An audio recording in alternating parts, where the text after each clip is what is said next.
on the starting ceremony. It is located in a very nice place, and just 1 hour after we finally start to our Via Poland rally.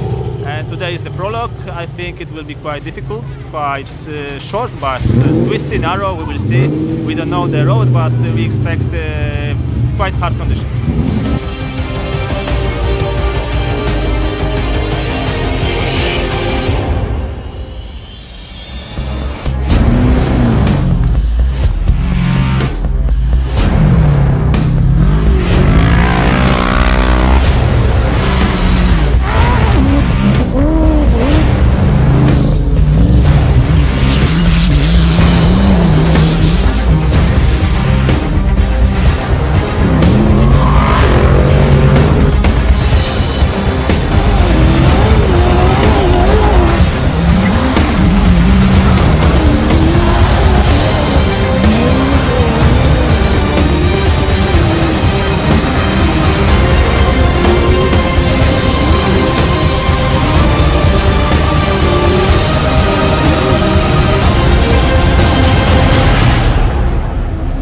Lenktynės Lenkijoje kol kas prasidėjo labai mums nedraugiškai. Starte nusukom priekinį pusašį. Iš tiesų pradžio net nebuvo aišku, iš tiesų kas nutiko, nes važiuojant galvojau, kad greičiausiai gal buksuoja sankaba.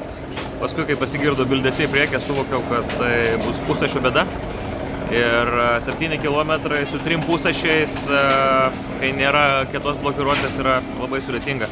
Labai biri trasa buvo, birus smėlis ir ten atšliaužėm iki finišo. Tai šiandieną pralošėm daug laiko.